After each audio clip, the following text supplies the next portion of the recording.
Bonsoir tout le monde, il est 20 heures et du coup, comme je suis réglé comme une horloge, et bien comme Emmanuel Kant, me voici donc de retour aujourd'hui, ce lundi, pour un stream supplémentaire.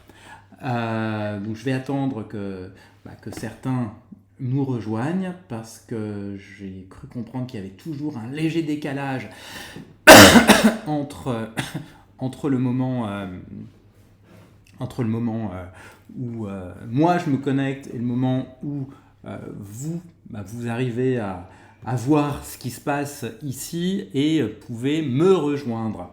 Donc je vois qu'on a deux personnes connectées, donc bonsoir, bonsoir à vous. Je vais attendre encore un petit peu, hein, bien sûr, avant de commencer le stream de ce soir. Donc ce soir, je vais parler encore une fois de méthodologie pour le mémoire ou la thèse. Notamment, je vais évoquer des questions de cohérence méthodologique et pour ça, je vais partager avec vous 4 prompts qui sont particulièrement utiles pour diagnostiquer cette cohérence. Mais avant ça, avant donc d'entrer dans le vif du sujet, comme chaque semaine, je vais vous faire une petite page d'actualité, donc avec deux types d'actualité. La mienne, donc avec mon odyssée dans l'IA, d'une part, et d'autre part, une actualité de ce qui m'a frappé cette semaine dans le monde de l'IA.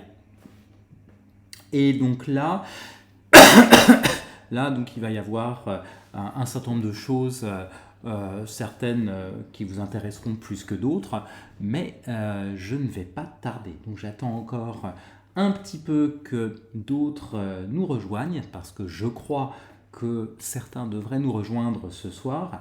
Il y a une chose sur laquelle déjà la semaine dernière je n'avais pas percuté, c'est qu'on est en pleine période de vacances scolaires.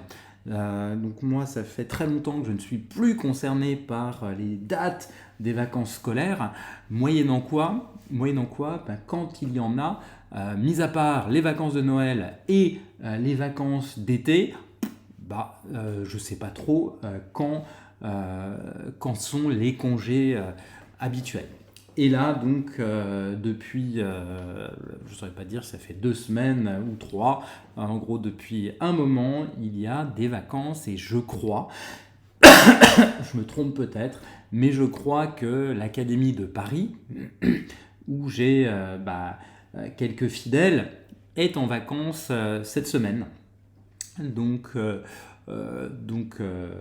probablement pas le meilleur moment pour voir en live des choses concernant les études supérieures, concernant le mémoire de fin d'études ou la thèse. Bon, là, je vois qu'on est toujours assez peu nombreux pour le moment, donc je vais quand même pas tarder à commencer à vous parler de cette semaine, de ce qui s'est passé. Alors, un certain nombre de choses, intéressantes de mon point de vue, en tout cas pour ce qui est de ma propre odyssée, c'est que cette semaine, enfin la semaine dernière, donc j'ai eu, il s'est passé beaucoup de choses. Voilà. Pour commencer, il s'est passé énormément de choses. J'ai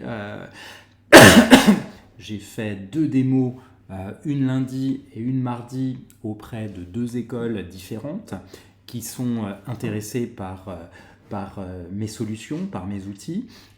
Pas par tous, bien sûr, mais au moins par 2 ou 3 sur les 5. Donc c'est toujours appréciable.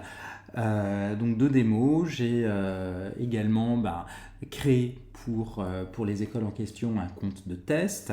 Donc on va voir. Voilà, je les recontacterai prochainement pour savoir ce que ça donne. Donc bonsoir, je vois qu'on a une 3e personne, un 3e visiteur, donc sois le bienvenu.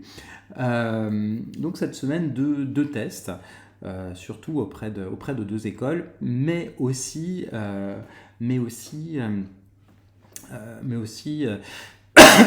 une autre nouvelle intéressante qui était, enfin deux choses qui vont à peu près dans le même sens. L'une, j'ai échangé avec quelqu'un que je connais depuis très longtemps, qui est prof dans une autre école et qui dirige un MBA. Bonsoir à notre nouveau visiteur qui dirige un MBA, qui à la fois me disait, et ça m'a fait quelque chose, me disait, mais là, on sent, avec ce sur quoi je travaille depuis maintenant un peu plus de 6 mois, il dit, on sent que c'est toi, on sent que tu es vraiment dans ton élément, on sent que tu es bien. Et bonsoir J. Cocotte, on sent que tu es dans une démarche authentique et on ne sent même pas une démarche commerciale. Donc ça c'est chouette, d'autant que c'est un prof de marketing qui dit ça. Et le même me demandait, donc me disait qu'il serait ravi de partager avec son DG, donc ce que je fais, les outils, la documentation pour voir ce qui peut en ressortir. Donc là, je suis très content de ça. Et aussi, il me demandait si ça m'intéresserait qu'il fasse une étude de cas pour ses étudiants de MBA sur, on va dire, je ne vais pas dire sur moi, parce qu'il ne s'agit pas de moi à proprement parler, mais sur l'entreprise que nous sommes en train de monter avec Mirella, avec Rachel et avec Lazaro. Lazaro, donc certains d'entre vous l'ont vu lors du premier stream au mois d'août, le premier stream qui était bilingue et qui était un vrai casse-tête pour tout le monde, sauf pour moi. Naviguer entre les deux langues n'était pas forcément un problème, mais pour tous ceux qui étaient unilingues, francophones ou anglophones, ça devenait compliqué. Bref, donc cette semaine, ce copain de longue date m'a demandé si ça me dirait cette étude de cas. Donc oui, avec grand plaisir. Alors évidemment, je préférerais que ce soit pour raconter une belle histoire plutôt que pour dire voilà les trucs à ne surtout pas faire. J'ai la faiblesse de croire que ce sera plutôt pour une histoire sans être flatteuse ou flagorneuse, une histoire qui donne envie, en tout cas, qui intéresse. Donc ça, c'était une chose assez encourageante, mais comme beaucoup, comme quasiment toute cette semaine. Et puis, le même jour, j'ai échangé avec quelqu'un qui est un entrepreneur de la tech en Côte d'Ivoire et qui est en train de monter une école de formation continue en partenariat avec deux universités, une université en Côte d'Ivoire et une autre en Europe. Et il a besoin d'un consultant francophone pour l'accompagner dans la démarche. Et un consultant qui connaisse très bien les codes de l'enseignement supérieur et les codes de la formation continue, donc la formation professionnelle. Et ce qui est très intéressant, c'est qu'un ami commun, qui a été son prof à une époque, lorsqu'il lui a dit ça, a tout de suite pensé à moi. Et donc, nous a mis en contact. Et on s'est rencontrés, la semaine dernière pour discuter de son projet. Et donc, il y a des chances que quelque chose avance. Donc, à suivre. Et puis quasiment en même temps, coup sur coup, j'ai été recontacté par une école en Inde qui a un campus, qui ouvre un campus virtuel en France et qui se rend compte qu'elle a besoin d'avoir un dirigeant qui soit reconnu ou dont les qualifications sont reconnues par les autorités académiques françaises et qui me propose de les rejoindre. Donc moi j'ai pas envie d'être sur un poste figé à temps plein. En revanche, sur un poste à temps très partiel, où quelque part j'apporte mon nom, j'apporte une expérience, une expertise, pas de problème. Oui, bonsoir, un nouveau visiteur. Donc ça avec grand plaisir. Donc à présent, j'attends qu'il m'envoie un certain nombre de documents que je lui ai demandé pour me rendre compte de ce que ça pourra donner avant de me prononcer. J'ai pas envie d'aller sur un truc foireux, quoi. Les trucs foireux, je dirais, j'en ai suffisamment vu ces 20 dernières années pour ne pas avoir envie d'y consacrer les 20 prochaines. Et je pense que vous me comprendrez, voire me pardonnerez, mais de ne plus vouloir trop donner de ma personne sur des trucs bancals. Et puis ensuite, le même jour, parce que beaucoup de choses se sont produites quasiment en simultané, le même jour, donc là j'ai une autre amie qui a un poste de direction dans une autre école, qui m'a appelé au secours sur le mémoire de fin d'études, me disant chez nous le mémoire de fin d'études c'est une catastrophe. Voilà, en gros, c'est une catastrophe. Je ne suis pas certaine qu'en l'état, ils nous permettent de valider la reconnaissance de nos diplômes par le ministère de l'enseignement supérieur. Au secours, est-ce que tu peux nous aider à remettre de l'ordre dans tout ça et si tes outils peuvent y contribuer, on est preneur. Bon, avec plaisir. Et là, ça, c'est pas foireux. Je le sais, je la connais suffisamment bien pour savoir que ce n'est pas foireux et que ça pourrait être très intéressant, en tout cas pour moi, à faire, contribuer. Et puis, le même jour, donc beaucoup de choses se sont produites ce jour-là, le même jour, un de mes doctorants, Fouad Peter Sleiman, qu'on a vu de temps en temps, certains lundis, mais surtout le dimanche, sur mes streams anglophones, a soutenu sa thèse. Donc il a soutenu jeudi après-midi, et donc il est maintenant docteur in Business Administration. Donc ça a été un grand moment pour lui, un grand moment pour moi aussi en tant que directeur de thèse, de voir un de mes doctorants pour qui la thèse a été un chemin long et difficile, soutenir et le voir enfin terminé et ravi, et de voir que pour lui s'ouvre maintenant une nouvelle vie. Parce qu'effectivement, c'est bien ça dont il s'agit. Une nouvelle vie qui va commencer avec de nouvelles responsabilités, avec de nouvelles perspectives, à commencer par l'éventuelle publication, publication d'un ouvrage tiré de sa thèse dans la collection que je dirige chez Palgrave Macmillan. Donc ça pourra être effectivement aussi quelque chose de valorisant pour lui au-delà du doctorat. Donc je suis très content pour lui. Ça, c'est une excellente nouvelle. Et puis une autre de mes doctorantes est en train de finir. Elle a déjà soumis sa thèse, elle a eu tiens, bonsoir, encore un visiteur, elle a eu les retours de ses rapporteurs et donc elle a fait les corrections et puis là était en train de revoir sa lettre au rapporteur dans laquelle elle fait état des modifications qu'elle a apportées. Là on est vraiment sur la fin. Je crois que demain on devrait avoir tout validé et donc la thèse devrait être prête à repartir probablement dès après-demain pour une soutenance plausible d'ici probablement 1 mois et demi ou 2 mois. Voilà, ça c'est comme je le sens, je le pressens. Donc une semaine qui était une bonne semaine, franchement. Ça c'était pour ce qui me concerne. Donc les rencontres continuent, les démos continuent, les prises de contact continuent, les sollicitations continuent.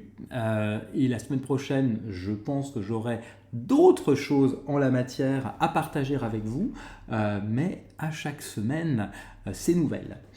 Et pardon.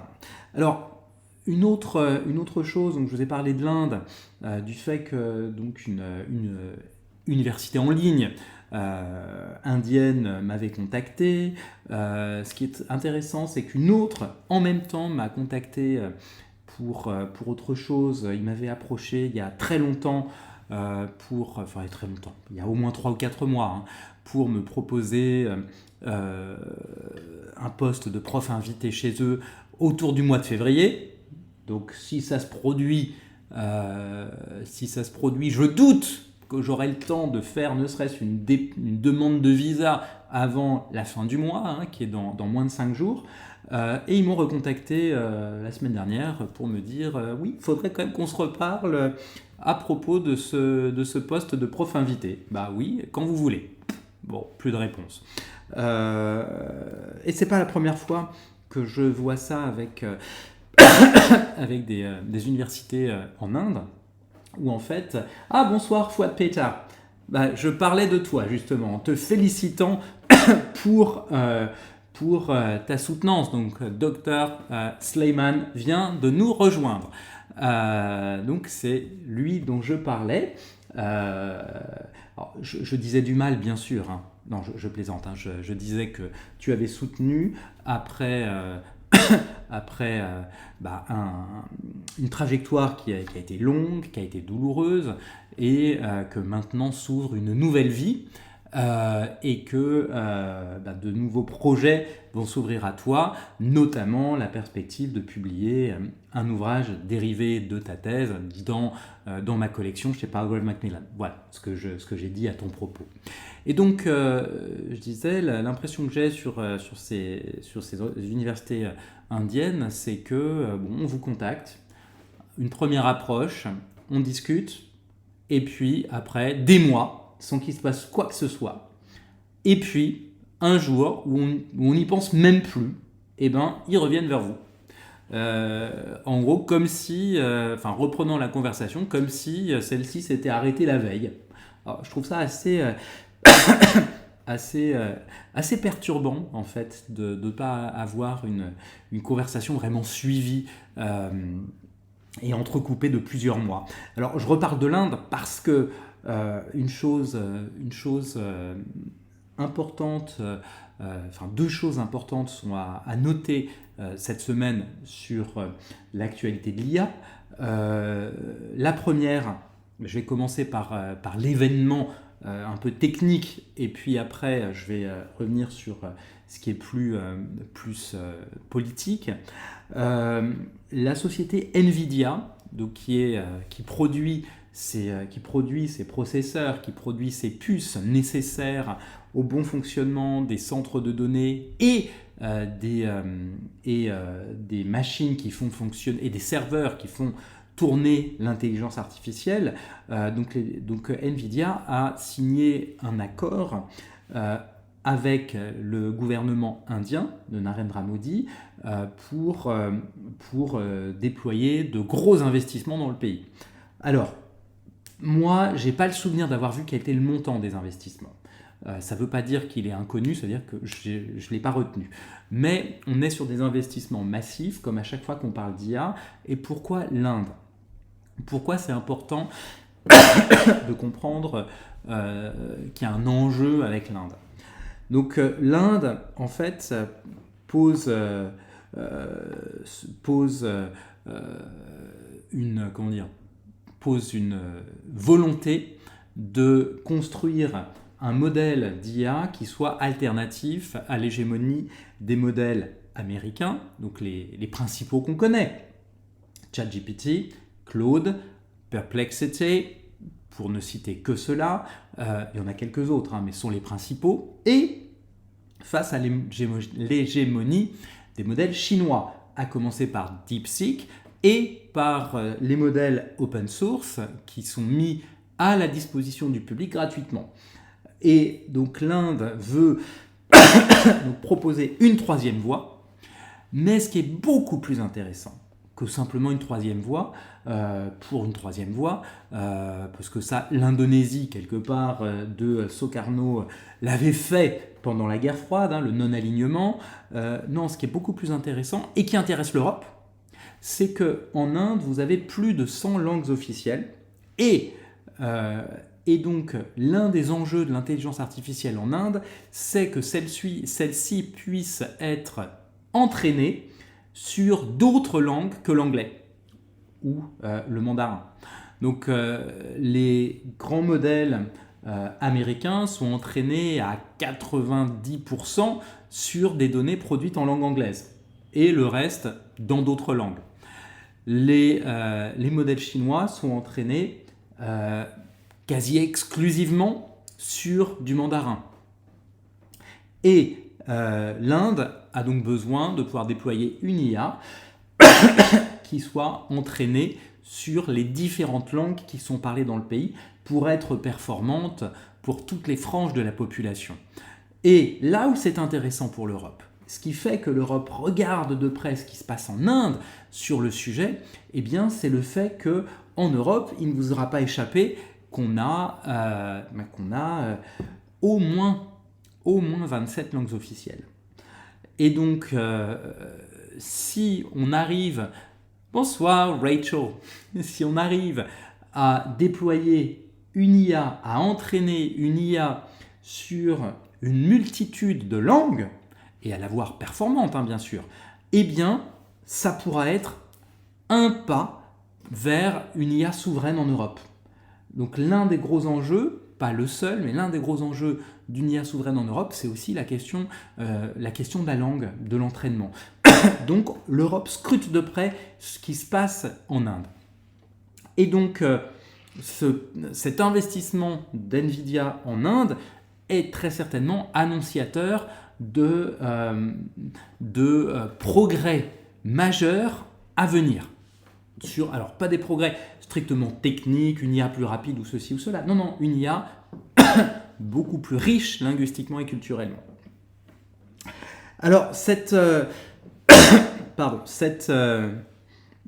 investissement en Inde s'est accompagné d'autres choses, à savoir un retrait d'NVIDIA, donc la même société, partiel, massif même, de OpenAI. Si vous vous souvenez, il y a quelques mois, donc un peu avant les fêtes, NVIDIA et OpenAI annonçaient la conclusion d'un contrat à 100 milliards de dollars. Et là, NVIDIA a annoncé réduire cet investissement de 100 à 30 milliards. Alors, qu'est-ce que ça veut dire ? Ça veut dire qu'il y a du côté d'NVIDIA probablement il y a plusieurs choses. L'une, c'est que NVIDIA est en quasi-situation de monopole, oligopole avec Intel, avec ST Microelectronics, donc le franco-italien, et puis TSMC, le taïwanais. En gros, vous avez quatre entreprises dans le monde qui se partagent le marché de manière inégale, c'est-à-dire NVIDIA qui a grosso modo 90% du marché et les trois autres qui se partagent les 10% restants. Et donc, compte tenu de sa position dominante sur le marché, NVIDIA n'a absolument pas besoin d'être dépendante d'un client en particulier, notamment quand ce client, OpenAI, se trouve affaibli. Donc affaibli de toutes parts. OpenAI perd des utilisateurs de jour en jour au profit de Claude, d'Anthropic, au profit de Gemini, de Google, ce qu'on verra tout à l'heure. Et OpenAI ne gagne toujours pas d'argent. Donc OpenAI n'a pas trouvé de modèle lui permettant d'être rentable. Alors, Fouad Peter, comment se fait-il que l'Inde, qui possède des systèmes informatiques solides, est attendue jusqu'à présent pour développer un système d'IA ? C'est une très bonne question. À mon avis, l'un des enjeux en Inde, comme partout, c'est celui de l'énergie. Donc, pour construire de l'IA, pour construire un modèle d'IA, il faut des serveurs, il faut des centres de données et il faut la production d'énergie suffisante. Je pense que l'énergie et les centres de données devaient être une faiblesse en Inde. Et donc l'Inde pouvait techniquement s'appuyer sur des serveurs et des centres de données en Chine, mais le faire signifie l'abandon de la souveraineté numérique. De la même manière, s'en remettre exclusivement à des fournisseurs américains est un renoncement à la souveraineté numérique. Donc de mon point de vue, c'est ce qui fait que l'Inde a attendu, et encore je ne pense pas qu'on puisse parler d'attente, mais qu'elle n'ait pas pu le faire plus tôt. Maintenant, ça devient possible. Moi, c'est comme ça que je comprends les choses. Donc, je disais, OpenAI est en difficulté, OpenAI n'est pas rentable, OpenAI perd des abonnés, OpenAI en est réduit à essayer d'intégrer de la publicité dans sa chatbox. Donc, il y a quand même quelques inquiétudes. Et donc, comme on parle des modèles, il y a une chose qui m'a frappé cette semaine, qui est passée quasiment inaperçue. Eh bien, le 17 et le 19 février, deux choses se sont produites. Le 17 février, Anthropic a lancé un nouveau modèle Sonnet 4.6 qui est supposé être particulièrement bon en raisonnement avancé, en complexité, capacité d'abstraction. Donc en gros un modèle supposé révolutionnaire. Et le 19 février, soit 2 jours après, Google lance Gemini 3.1 Pro, qui lui est capable en gros d'abstraction, de modélisation, de théorisation dont n'est pas capable, ou pas aussi bien, Sonnet 4.6.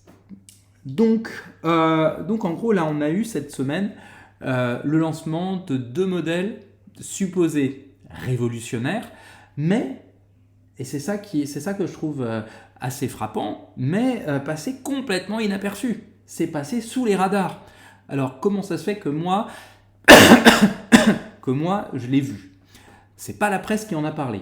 Non, moi je m'en suis rendu compte pour l'un presque par accident, c'est-à-dire en fait en utilisant, je peux vous montrer en partageant mon écran, en utilisant Antigravity, donc qui est le logiciel que j'utilise pour le développement, pour le codage. Eh bien, en lançant Antigravity dernièrement, je me suis rendu compte en fait qu'il était plus compatible avec le modèle. C'est-à-dire que j'ai lancé une requête. En gros ici, je vais lancer une requête lui demandant d'auditer un code que j'avais fait avec un autre outil. Et puis, je reçois un message d'erreur qui me dit votre version d'Antigravity n'est pas compatible avec Gemini 3.1 Pro. Donc je me dis, qu'est-ce que c'est que ce truc ? Et donc j'ai quand même creusé et effectivement j'ai vu à ce moment-là, j'ai découvert que oui, Google avait lancé presque en loose day son nouveau modèle Gemini 3.1 Pro, et qui est effectivement capable de raisonnement avancé, parce qu'une fois que j'ai vu que ça avait été lancé, j'ai quand même creusé, bien sûr, pour comprendre de quoi il s'agissait et ce qu'on pouvait en attendre. Et donc pour ce qui était de Claude Sonnet 4.6, ça je l'ai su par des copains de l'IApreneur Academy qui avaient suivi cette actualité de plus près que moi. Donc je l'ai su peut-être le lendemain de sa sortie. Est-ce que je l'ai utilisé ? Oui, je l'ai utilisé ces derniers jours. J'ai pas vu honnêtement une différence flagrante. Là où j'ai vu une différence avec Gemini, ce que je vous montrerai tout à l'heure. Donc ça, c'était une annonce supposée majeure.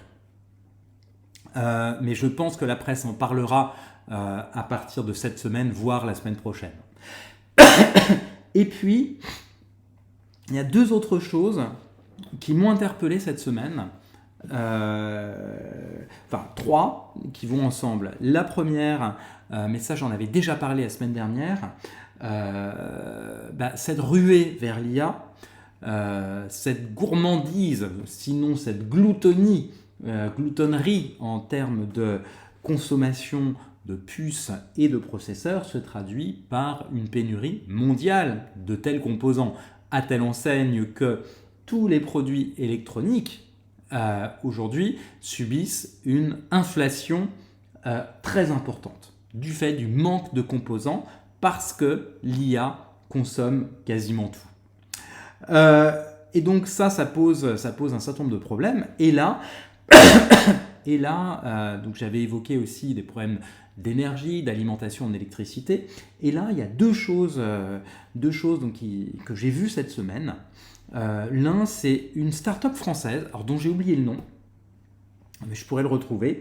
Une start-up française qui a trouvé une manière d'alimenter les centres de données, avec la fibre optique. Et une manière en fait d'optimiser l'énergie de sorte à ce que les centres de données consomment moins. Alors, ne me demandez pas dans le détail techniquement comment ça marche, j'en ai aucune idée.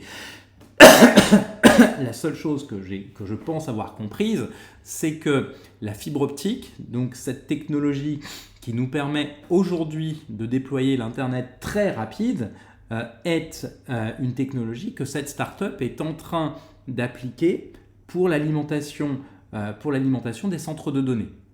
Donc ça peut être intéressant, à la fois des centres de données qui pourront fonctionner beaucoup plus rapidement parce que la donnée circule beaucoup plus vite d'un composant à l'autre, ce qui veut dire qu'il y aura peut-être besoin de processeurs moins puissants, enfin où il y aura moins besoin de courir vers la puissance des processeurs, il y aura du coup probablement besoin de moins d'électricité pour faire tourner les mêmes processeurs qui pourront tourner plus vite grâce à de la fibre optique.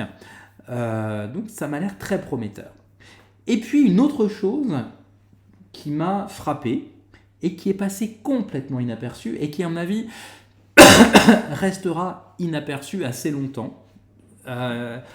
C'est quelque chose que j'ai vu presque dans un encart dans la presse spécialisée. Donc vous voyez, c'est même pas une page pleine dans la presse spécialisée. HP, donc Hewlett Packard, HP a lancé une box, donc grosse comme une box internet, qui s'appelle HP ZGX Nano Box. Et qui permet quoi? Eh bien, figurez-vous que cette box permet de stocker, de faire fonctionner un modèle d'intelligence artificielle en ce qu'on dit, comme on l'appelle, en local. C'est-à-dire que ce qu'il faut avoir à l'esprit, si vous voulez avoir votre propre modèle d'intelligence artificielle qui ne soit pas relié à Internet, et donc si vous voulez que tout tourne de manière complètement sécurisée en local, eh ben, ça demande énormément de capacité de stockage, énormément de mémoire tampon, de mémoire immédiate, énormément de bandes passantes, et grosso modo, pour faire simple, hein, en termes d'installation, ça équivaut à avoir une pièce consacrée à l'hébergement de serveurs. Donc vous imaginez votre salon ou votre salle à manger, votre chambre à coucher, qui serait une sorte de super armoire électrique truffée d'ordinateurs ou de composants d'ordinateurs pour héberger votre IA. Eh bien là, HP a sorti ce boîtier, donc pas plus gros qu'une box internet, eh bien, qui permet d'héberger tout ça. C'est pour moi, de mon point de vue, là c'est vraiment quelque chose de révolutionnaire. En termes de miniaturisation, on ne fait pas mieux. Là on est dans la nanotechnologie poussée, non pas à l'extrême, mais le plus loin qu'on puisse aujourd'hui. C'est-à-dire réduire, on va dire, une pièce de 20 mètres carrés à une petite box. Salut Clément, bonsoir. Donc réduit à si peu, c'est quand même phénoménal. La seule chose que je ne sache pas, que j'ignore complètement, c'est combien vaut cette merveille. C'est-à-dire combien vont-ils le vendre. Est-ce que c'est quelque chose qui va coûter un bras comme aujourd'hui coûte un serveur? Donc aujourd'hui un serveur, si on veut faire bien les choses, ça coûtera entre 6 et 50 000 euros. Alors je sais, hein, c'est quasiment du simple au décuple, mais en gros pour 6 000 euros, on a quelque chose qui est relativement bas de gamme, avec des composantes qui peuvent fondre, dont l'obsolescence est très rapide et qui demande de gros efforts de maintenance. Et un serveur à 50 000 euros, ben, c'est un serveur avec des pièces beaucoup plus sûres, beaucoup plus costaudes et beaucoup plus rapide. Et donc, passer d'un truc gigantesque comme ça à de l'hyper-miniaturisation, je n'ai aucune idée du prix. Mais vraiment aucune. Et là, je demande à voir. Si on a des prix de vente qui sont relativement démocratiques, eh bien ça pourrait être, je pense, une véritable révolution dans la démocratisation, dans la généralisation de l'IA de confiance. Parce qu'aujourd'hui, donc un des enjeux, c'est la souveraineté, c'est donc finalement la dépendance à des acteurs internationaux, comprendre les États-Unis et la Chine, surtout les États-Unis aujourd'hui. C'est aussi une forme de dépendance au droit américain parce que l'extraterritorialité de celui-ci fait que à partir du moment où on traite avec les États-Unis, on est obligé de se conformer de près ou de loin à leurs droits. Et si on ne le fait pas, eh bien on peut avoir des soucis sur le sol américain. Donc j'entre pas dans le détail. Et ceci me permet de faire un dernier pont avec une chose avant d'entrer véritablement dans le vif du sujet. Donc le pont est que cette semaine aussi, là où je suis très très content, j'ai réussi à... c'était jeudi, je me souviens. Donc je vous ai dit, tout s'est passé jeudi. Hein. C'était jeudi, j'ai réussi enfin à boucler un agent. Qui fait la chose suivante. Alors ça peut vous paraître peu spectaculaire, mais ça rend sacrément service. Donc un agent qui traduit en anglais. Alors il fait deux choses. Il traduit en anglais des documents juridiques rédigés en français et pour les dispositions du droit français donne les équivalents en droit américain et droit australien. Et pourquoi est-ce que j'ai fait cet agent ? Je l'ai fait parce que sur les 4 associés que nous sommes, 2, Rachel et Lazaro, sont anglophones. L'un est états-unien et Rachel est australienne. Donc pour moi, il est important qu'ils comprennent au-delà de la traduction littérale, les implications avec des équivalents, des précédents qu'ils sont susceptibles de déjà connaître dans leur pays d'origine et dans le droit de celui-ci. Donc je suis très content parce que j'ai cet agent qui m'a permis, qui va me permettre de gagner énormément de temps. C'est-à-dire que là, notre avocat nous a envoyé le contrat d'apport, les statuts révisés, nous a envoyé également une lettre d'engagement, un certain nombre de documents en français. Et pour moi, il était exclu que Rachel et Lazaro signent des documents qu'ils ne comprennent pas. Avoir recours à un traducteur, ça aurait pris du temps. Alors ça aurait coûté de l'argent, mais ça aurait surtout pris du temps. Et le traducteur n'aurait pas forcément fait les ponts avec les droits états-uniens et australiens. Et donc c'est une petite victoire, une source de satisfaction parce que maintenant j'ai ça qui marche. Et ça va nous simplifier énormément la vie et nous faire gagner beaucoup de temps. Donc ça, c'était donc pour la semaine. Donc pour cette semaine, oui, merci Fouad Peita. Merci pour les félicitations. Donc oui, j'accorde une importance toute particulière à ce que tout ce qu'on fait ensemble soit clair pour tous et que chacun en fait sache exactement à quoi il s'expose. Donc pour moi, ça c'est vraiment crucial. Donc ceci étant posé, eh bien je vais donc vous parler du thème du jour, qui est donc la cohérence, des choix méthodologiques, ou la cohérence de la méthodologie. Et pour ça, je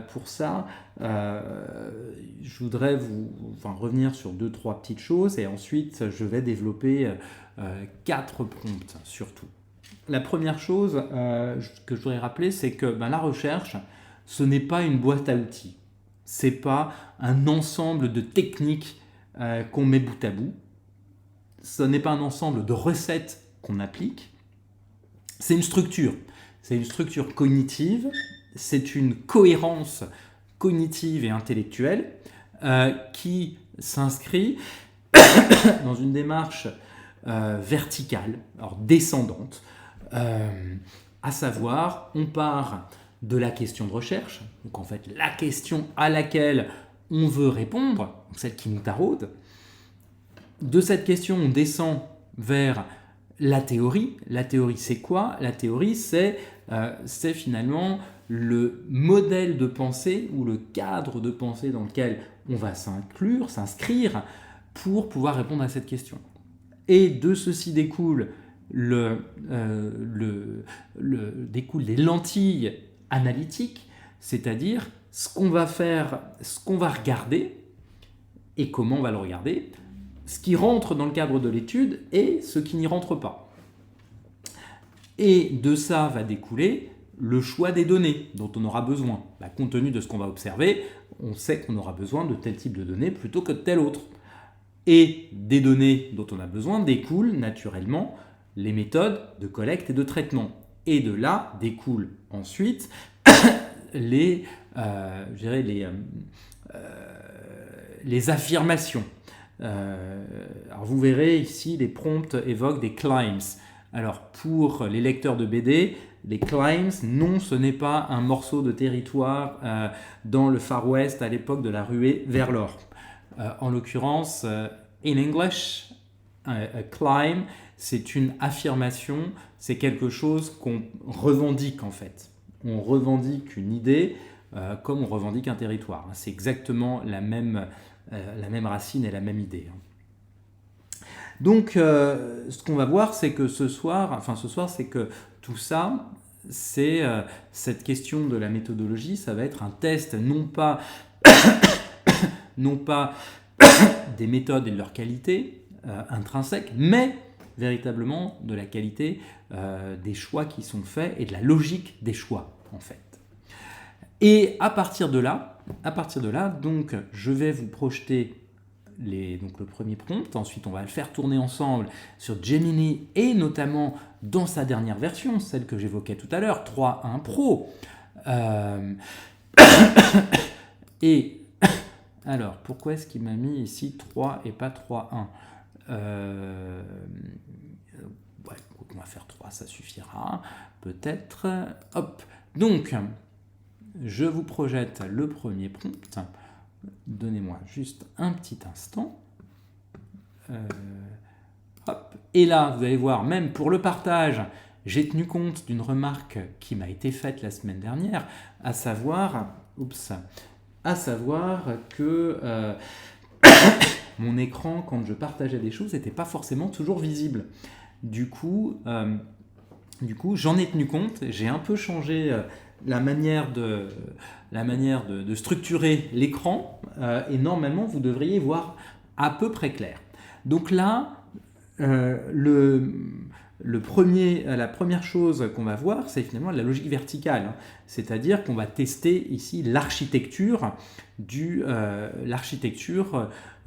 projet de recherche dans son intégralité et dans son intégrité.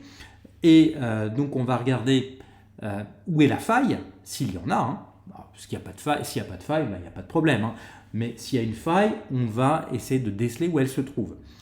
Et à ce moment-là, on va essayer de comprendre si cette faille est conceptuelle, opérationnelle, épistémologique. Et on va voir aussi pourquoi cette faille n'est pas un problème technique à proprement parler, parce que techniquement, on peut faire ce qu'on veut, mais est un problème structurel, un problème cognitif. Et on verra à ce moment-là que une structure peut facilement ne pas être stable. Oui, c'est plus clair comme présentation, c'est ce que j'ai cru comprendre, Clément. Donc, tu as vu, hein, j'ai tenu compte des remarques qui m'avaient été faites. Donc, disais-je, on va voir que une structure de recherche, un projet, a très certainement des failles, et donc ça c'est quasiment par défaut, il aura des failles, et même un projet qui a peu de failles est quand même susceptible de présenter des limites qu'on va voir après. Hein. Donc là, je vais d'abord faire tourner le prompt, donc ici dans Gemini, donc nouvelle discussion. Donc je vais commencer par là, et ensuite, c'était ici, et ensuite je vais prendre, donc on va prendre un exemple de thèse ou de mémoire. Donc, alors là, je comprends que vous ne voyez pas forcément beaucoup de choses, mais de toute manière, je lirai pour vous ce qu'on voit. Hein. Alors, ce que je vous propose, c'est qu'on prenne un sujet. Fouad, alors du fait que tu as soutenu et que maintenant il n'y a plus d'enjeu, est-ce que tu es d'accord? Est-ce que tu me permets d'utiliser ton travail de thèse pour observer la cohérence méthodologique et la cohérence verticale? Si la réponse est non, pas de problème, je prendrai autre chose. Si la réponse est oui, eh ben, ce sera avec plaisir et d'autant plus facile. Donc à coup sûr, eh ben super, merci beaucoup. Donc la question de recherche était grosso modo, qu'est-ce qui pousse, alors comment, ah oui,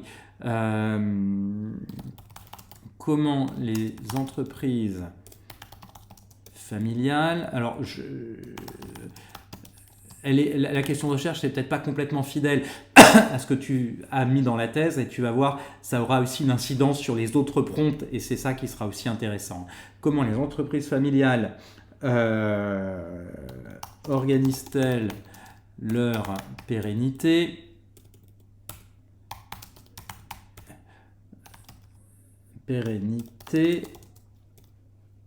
avec la publication de leur gouvernance. Bon, grosso modo. Bon. Alors là, déjà, on sent que la manière dont j'ai reformulé la question est un peu bancale, parce que c'était pas formulé comme ça, et là, vous allez voir que Gemini va me dire qu'il y a un certain nombre de choses qui clochent. Hein. Le cadre théorique. Donc le cadre théorique ici, c'est, on va dire, grounded theory selon Charmaz. Focalisation analytique ou hypothèse. Donc on va dire, les hypothèses, on va dire que la théorie de l'agence est inadaptée.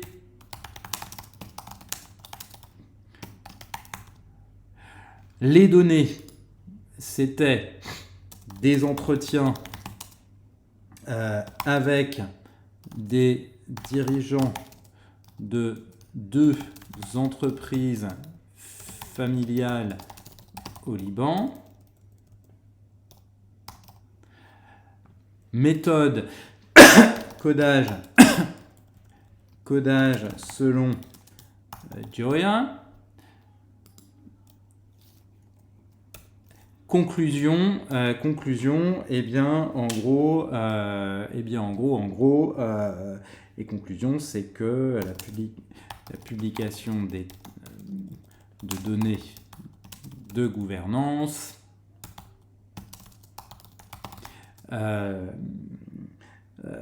facilite la confiance d'investisseurs à long terme, d'investisseurs externes à long terme. Alors, donc, et on va voir ce qu'il nous dit. Et donc je vais vous le lire parce que c'est pas, je sais que c'est pas bien gros. Donc il nous dit: voici mon diagnostic de cohérence structurelle pour votre design de recherche. 1. Évaluation des niveaux de cohérence. Question: théorie. Le lien de la question à la théorie. Partiellement cohérent. La question cherche un comment, processus. Ce qui sied à la grounded theory, mais l'aspect organisation de la pérennité pourrait glisser vers une approche fonctionnaliste si l'on n'y prend pas garde. Et effectivement, on n'est pas loin, enfin on risque d'être sur un comment faire ceci, comment faire cela. Théorie sur focalisation. Incohérent. La grounded theory, Sharmas, est inductive et constructiviste. Partir d'une posture visant à infirmer une théorie préexistante, théorie de l'agence, introduit un biais déductif prématuré. Et effectivement, le principe de la grounded theory, c'est de partir du terrain sans préjugés théoriques. Donc, ce qui veut dire qu'on ne peut même pas estimer qu'une théorie est inadaptée a priori. On ne sait pas et on ne va pas discuter ça.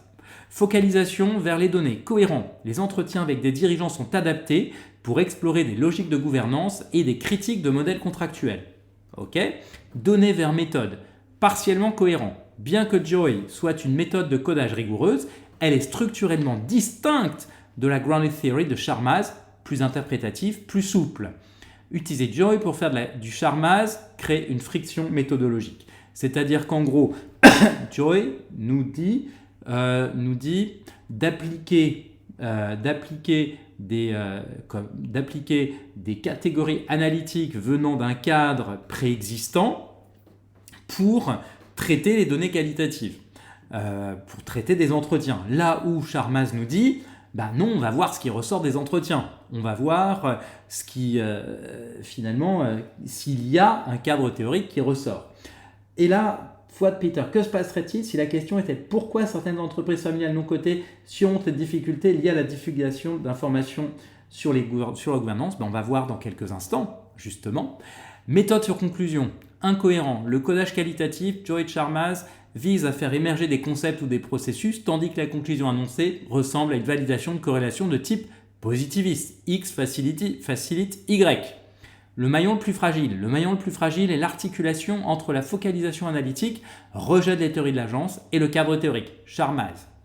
Analyse structurelle. Le désalignement majeur se situe dans la posture épistémologique. Vous annoncez une approche inductive constructiviste, Sharmas, tout en adoptant une démarche hypothético-déductive déguisée, réfuter l'agence. En fixant dès le départ que la théorie de l'agence est inadaptée, vous fermez le champ de l'émergence théorique propre à la ground theory. Vous ne cherchez plus ce qui est, mais vous cherchez à prouver ce qui n'est pas. Cette fragilité est accentuée par l'utilisation de la méthode Joy, souvent perçue comme un positivisme qualitatif qui entre en tension avec la subjectivité prônée par Sharmas. La conclusion envisagée finit de briser la structure en proposant une généralisation fonctionnelle, confiance des investisseurs, là où votre méthode devrait produire une théorisation des processus vécus par les dirigeants libanais. Il existe donc une tension non résolue entre une volonté de critique théorique et une exécution méthodologique trop rigide pour l'induction pure. Stabilité globale, instable. Donc là, on va reprendre le même prompt et on va modifier un certain nombre de choses. Comme je disais, là, je n'avais pas vocation à être parfaitement fidèle à ce que tu faisais, Fouad Peter. Donc, je vais aller taper dans le chat, je vais aller récupérer dans le chat la formulation que tu proposes. Tac. Alors, et je vais changer quelques autres éléments pour qu'on soit au plus proche de ce que tu faisais. Charmaz, focalisation analytique ou hypothèse, eh bien, ça émergera du terrain. Données, tac, tac, tac. Codage, on va faire selon Strauss et Corbin, qui sont les instigateurs de la Grounded Theory, dont Charmaz propose une modalité. Et donc, conclusion envisagée, eh bien, c'est le terrain qui nous les indiquera, nous permettant alors de générer une théorie formelle ou substantive. Donc là, je reprends en gros ici le vocabulaire de la Grounded Theory. Et là, on va voir que beaucoup de choses changent. Alors, ici, évaluation des niveaux de cohérence. Question vers théorie. Cohérent. La question pourquoi, couplée à un processus de dépassement de difficultés, s'aligne avec l'exploration de processus sociaux préconisés par la Grounded Theory. Donc déjà, c'est gagné. Théorie vers focalisation. Cohérent. L'absence d'hypothèse a priori respecte le principe d'émergence théorique propre à l'approche inductive. Bien vu. Focalisation vers les données. Cohérent. Les entretiens qualitatifs sont le matériau privilégié pour accéder aux significations construites par les acteurs. Parfait. Données vers méthode. Partiellement cohérent. Il existe une nuance méthodologique. Strauss et Corbin privilégient une approche plus structurée et technique, codage axial, que la version plus constructiviste et flexible de Charmaz. Ok, ça veut dire, et effectivement, on ne respecte pas parfaitement l'approche de Charmaz. Donc Charmaz a pris des libertés par rapport à Strauss et Corbin, et on dit en gros on fait du Charmaz, mais en fait pas complètement puisqu'on en revient aux fondamentaux. Méthode et affirmation. Cohérent. La finalité de génération d'une théorie substantive est l'aboutissement logique des méthodes de codage par induction. Bon, jusque-là parfait. Le maillon le plus fragile. Le maillon le plus fragile est l'articulation entre le cadre théorique Charmaz et la méthode Strauss et Corbin. Ok. Alors, Fouad Pétain, tu dis peut-être ne devrions-nous pas affirmer que nous voulons rejeter l'idée d'agence, mais simplement générer une perspective nouvelle. Bah, c'est un petit peu l'idée en fait, en disant on va voir ce que nous dit le terrain, mais on pourra voir ça. Analyse structurelle. Le désalignement se situe au niveau de la cohérence interne de la famille des Grounded Theories. En choisissant Charmaz comme cadre, vous vous inscrivez dans une posture constructiviste où le chercheur co-construit le sens avec ses participants. A l'inverse, la méthode de Strauss et Corbin, par son recours à des outils analytiques rigides comme le paradigme de codage, conditions contextuelles, intervenantes, etc., tend vers une approche plus objectiviste ou post-positiviste. Alors désolé pour tous ces gros mots. Cette divergence fragilise la structure car elle crée une incertitude sur la place du chercheur. Est-il un interprète souple ou un analyste systématique ? Cette tension épistémologique révèle un conflit entre la liberté de l'émergence, Charmaz, et le besoin de validation procédurale, Strauss et Corbin, risquant de produire une analyse qui force les données dans des catégories préétablies plutôt que de les laisser respirer. Stabilité globale de la structure, stable, sous réserve d'unifier la lignée de la Grounded Theory choisie. Donc je trouve que ça... Voilà, intéressant, on a changé quelques éléments ici, ça pourrait paraître mineur, mais en fait, ici, ça change tout en matière de solidité de la démarche. Alors, je pourrais continuer à l'envi sur le même prompt, mais je vous propose progressivement de passer au suivant. Donc, je dis progressivement, c'est-à-dire que là, je reviens sur moi, et donc la deuxième chose qu'on va voir, c'est finalement le sacrifice inévitable. C'est-à-dire que, comme je disais tout à l'heure, quand on fait un choix méthodologique ou un choix analytique, qu'on décide finalement ce qui rentre dans le cadre de l'analyse et ce qui n'y rentre pas, eh bien on décide de ne pas faire un certain nombre de choses, c'est-à-dire qu'on renonce à certaines choses. Donc ce n'est pas une erreur que de ne pas tout traiter, on ne peut pas tout traiter, et donc on décide de ce qu'on va véritablement traiter et de ce qu'on va laisser en marge de l'étude. Donc, une question qui se pose, c'est finalement, c'est de comprendre où doit se faire ce sacrifice. Donc, on comprend qu'il est structurel, hein, bien sûr. Donc, où on a un sacrifice à faire, à quoi on renonce, hein, du coup. On comprend aussi qu'il ne peut pas être évité. On ne peut pas supprimer un sacrifice. Supprimer un sacrifice, ça veut dire qu'on ne choisit pas. En gros, si on ne veut pas choisir, si on ne veut pas sacrifier quoi que ce soit, on ne fait pas de thèse ou on ne fait pas de mémoire, hein, grosso modo. Le premier sacrifice, le premier renoncement qu'on fait, c'est celui d'une vie sociale. On renonce à une vie sociale riche lorsqu'on fait un mémoire ou une thèse. On a d'autres choses qui nous retiennent. Par exemple, ce soir, vous avez peut-être noté que l'une des fidèles parmi les fidèles, Mirella, n'est pas des nôtres. Et donc elle n'est pas des nôtres parce qu'elle a une échéance. Elle a un article à terminer pour le 28 février. Alors là, le truc qui était un peu couillon, hein, c'est qu'on a eu une rallonge d'un mois, initialement, de 2 mois. Initialement, on devait le remettre le 6 janvier. On a demandé une rallonge d'un mois, on nous a dit on vous en donne 2, vous avez jusque fin février. Mince, février avec 28 jours. Ça, c'est le truc un petit peu bête, quoi. Quand on a besoin de temps, 3 jours, ça fait la différence. Moyennant quoi, donc Mirella a dû choisir de travailler sur l'article et du coup de ne pas être des nôtres ce soir.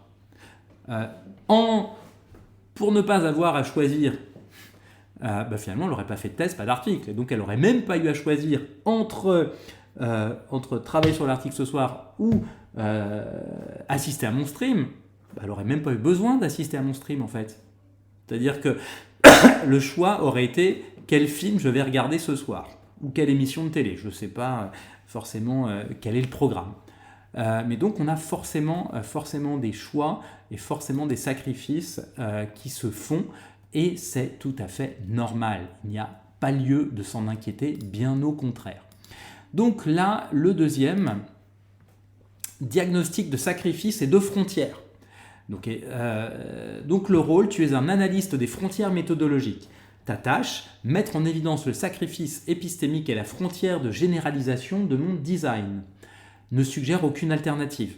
Donc là, ce qui est intéressant, c'est qu'on comprenne ce qui marche, où sont les éventuels problèmes, et pas de savoir ce qui marcherait mieux.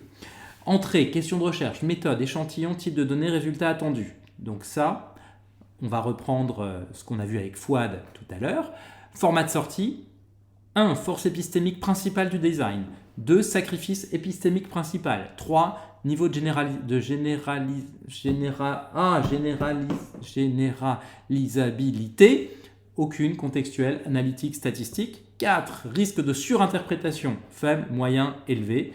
Puis un paragraphe expliquant pourquoi ce sacrifice est inhérent, comment il limite la transférabilité des résultats et à partir de quel moment l'extrapolation devient problématique ou illégitime ici. C'est-à-dire jusqu'où on peut tirer des conclusions d'application générale. Donc je reprends ici. On va reprendre donc, je vais reprendre ensuite la question de recherche, enfin les choses, donc là dans la question de recherche de Fouad, de Fouad Pizza. Donc ici, question de recherche. Là, méthode, entretien semi-directif. En fait, ça devrait être... On va mettre semi-directif. Échantillon des dirigeants, les dirigeants familiaux de 2 entreprises familiales,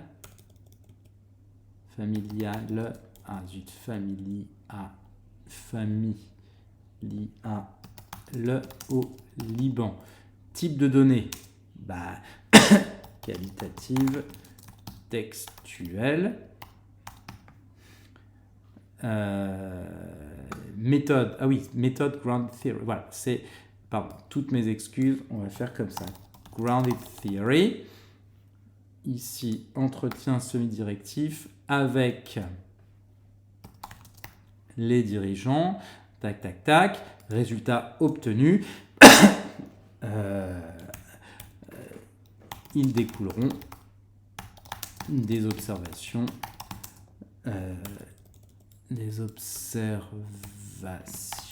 tirées des entretiens. Je ne peux pas encore en préjuger. Et là, on va voir ce qu'il nous dit. Alors, ici, force épistémique principale du design. L'idiographie profonde. Alors, l'idiographie, c'est pas une insulte, hein. On est bien d'accord. Alors, est-ce qu'on peut dire des entretiens ciblés ? Oui, on pourrait. On pourra le refaire juste après pour voir si ça change quelque chose. Force épistémique principale du design. L'idiographie profonde. C'est marrant, juste le simple fait de lire l'idiographie profonde, ça me fait penser à un profond imbécile, quoi. Mais bon, il ne s'agit pas de ça, bien sûr.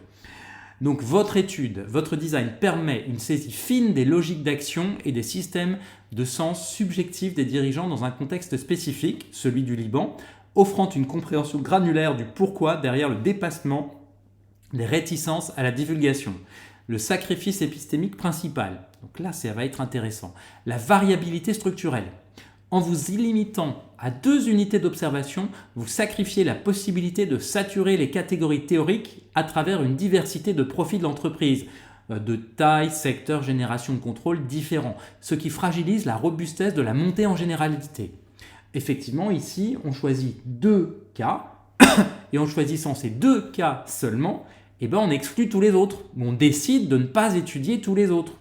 Et à partir du moment où on décide de ne pas étudier tous les autres, on peut difficilement prétendre que ce qu'on aura vu dans ces 2 cas pourra véritablement s'appliquer à tous les autres aussi.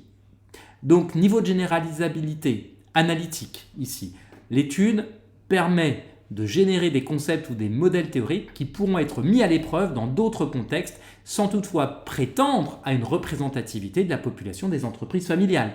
Donc c'est exactement ce que je disais à l'instant, c'est-à-dire que ce qu'on aura vu ici sur ces 2 entreprises pourra nous donner des intuitions de ce qu'on est susceptible de trouver ailleurs, mais qui ne demandera qu'à être vérifié, qu'à être testé ailleurs. On ne pourra pas prétendre que ce qu'on a observé dans ces 2 entreprises s'applique effectivement ailleurs. Et le risque de surinterprétation ici est élevé. Le passage de 2 cas particuliers à une théorie générale sur le surmontement des difficultés de divulgation présente un risque de généralisation abusive si les spécificités du contexte libanais ou des personnalités des dirigeants ne sont pas isolées avec une très grande prudence. Donc ici, le risque, c'est de se dire, ce que j'ai vu ici dans un cas, voire 2 cas qui peuvent être des cas particuliers, devient la loi de fonctionnement du monde. Exemple, un exemple que j'avais qui me vient, quand vous prenez une boussole, la boussole, l'aiguille de la boussole indique forcément le nord. Mais plus vous vous rapprochez du pôle, moins, paradoxalement, moins c'est précis. Et quand vous êtes au pôle, là, en fait, la boussole perd la boussole, justement. Et donc, ce que je veux dire par là, c'est que si vous testez une boussole en étant à proximité du pôle, vous direz, une boussole n'indique pas vraiment le nord. Et la boussole n'indique pas vraiment le nord. Et donc, à ce moment-là, non, vous surinterpréterez cette observation que vous aurez faite.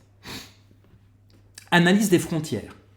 Le sacrifice de l'étendue au profit de la profondeur est inhérent à l'usage de la Grounded Theory sur un échantillon restreint. Ici, deux cas.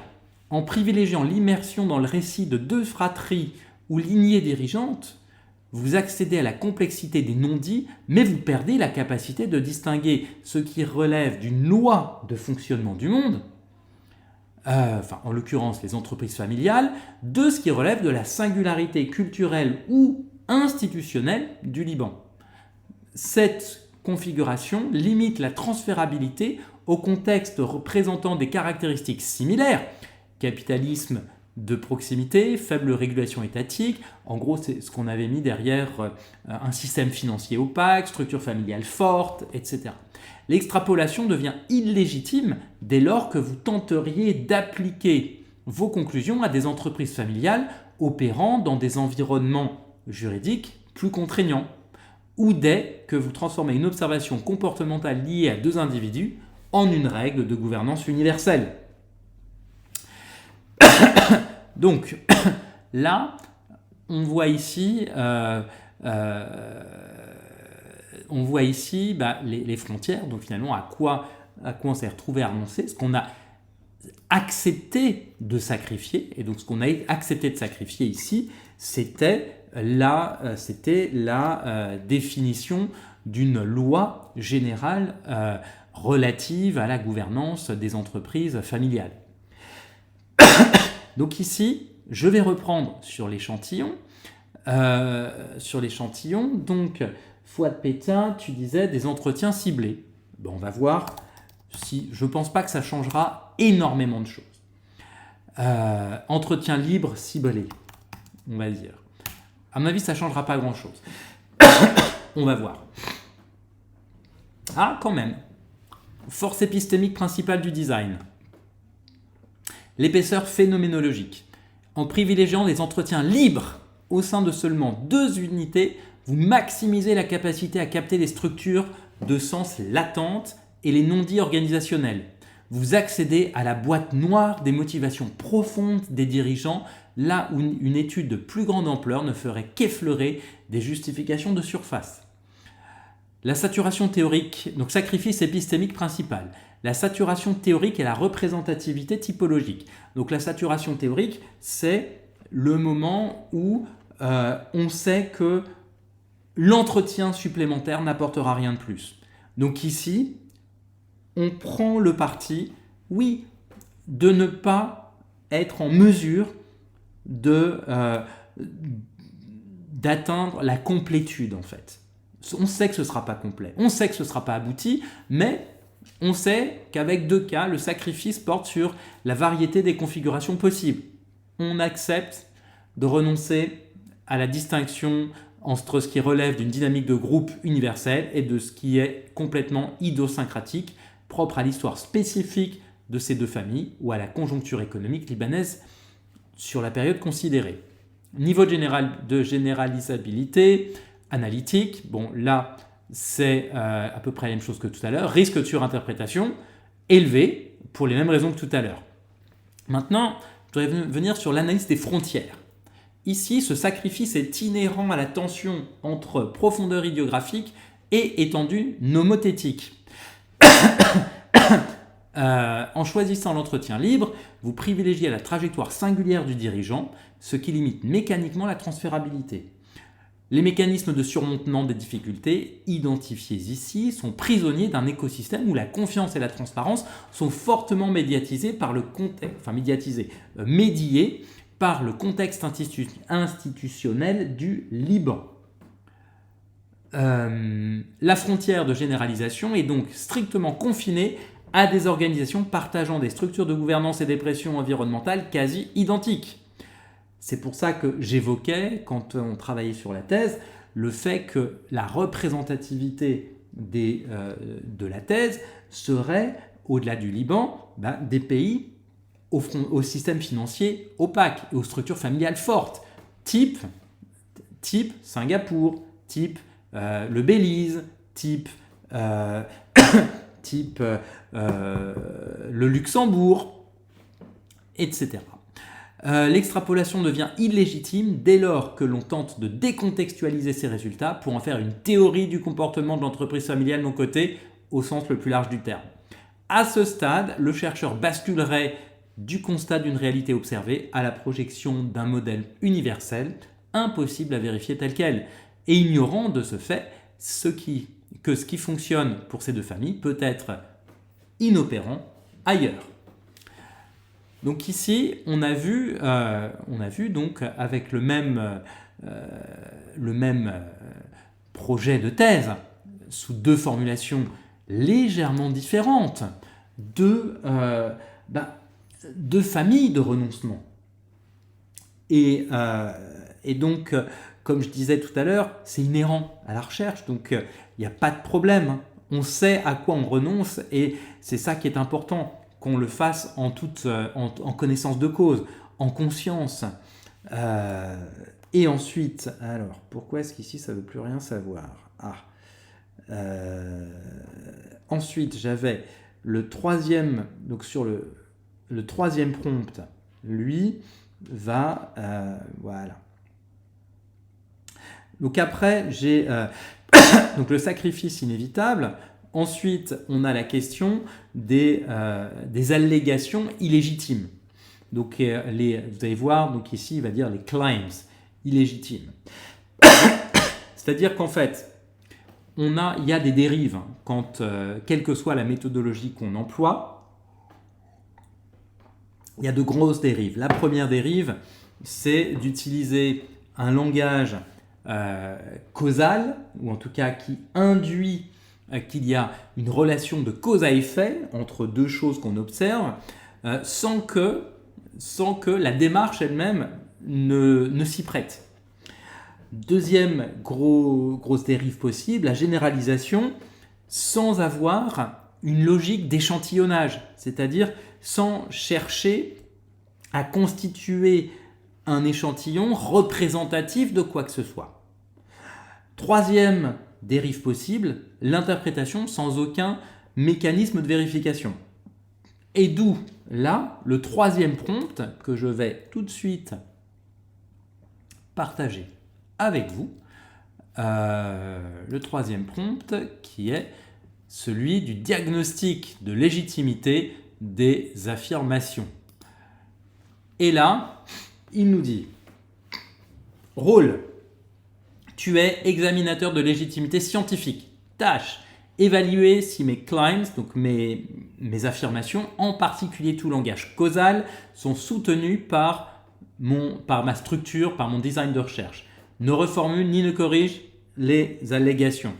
Entrée, question de recherche, design, structure des données, logique d'échantillonnage, claims envisagés, ordre temporel des variables, contrôle des facteurs de confusion, le cas échéant, format de sortie, type de claim visé, descriptif, explicatif, causal, interprétatif, inférence causale possible, oui, non, limité, degré de dépassement, donc en gros, est-ce qu'on va trop loin ou pas, hein, aucun degré de dépassement significatif, limité, explication alternative restante si le langage causal est utilisé, puis un paragraphe analytique expliquant l'écart éventuel entre le design et les allégations, pourquoi cet écart pose un problème scientifique, ou pas, hein, et le risque de légitimité encouru. Donc là, je reprends et je fais tourner à nouveau sous Gemini. Et là, vous allez voir, il y a des trucs où tout n'est pas forcément complètement clair et des choses un peu absconses, je le reconnais bien volontiers. Mais on va quand même essayer de faire avec ce qu'on a. Je vais reprendre la question de recherche, donc je vais reprendre les mêmes choses, hein. Il va y avoir question de recherche, donc pourquoi certaines entreprises familiales non cotées, etc. Le design, ça va être Grounded Theory Charmaz. Structure des données, entretien libre ciblé. Logique d'échantillonnage. Logique d'échantillonnage, en gros, pourquoi ou comment. En gros, pourquoi ou comment ces deux entreprises ont-elles été choisies? Donc en gros, là, donc là en fait, soit c'était par convenance, et donc si on met par convenance, ça va être une limite, hein, soit on a pris deux entreprises qui se ressemblent et on veut voir s'il ressort des choses différentes, ou bien au contraire, on a pris des entreprises très différentes et on veut regarder s'il y a des choses qui se ressemblent, ou ça peut être toute autre logique. Donc là, je vais dire par exemple, deux entreprises, alors c'est peut-être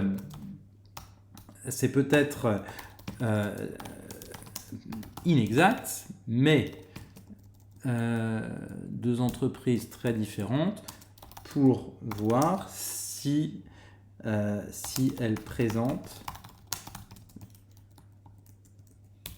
des traits communs sur la réponse à la question de recherche. Les climbs envisagés. Le terrain les fera émerger. Aucun préjugé.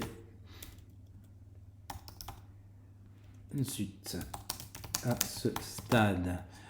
Ordre temporel des variables. Donc ordre temporel, étude, c'est-à-dire en fait, donc là il s'agit de donner finalement l'horizon temporel dans lequel on s'est inscrit. Donc on peut dire entretien conduit sur 3 ans. Contrôle des facteurs de confusion. Donc là, en gros, c'est ce qui pourrait, donc éventuellement des facteurs externes qui viendraient atténuer la portée des résultats. C'est-à-dire ici, en fait, on est sur entreprise familiale, sur Liban, système financier opaque, etc. On pourrait dire éventuellement la crise économique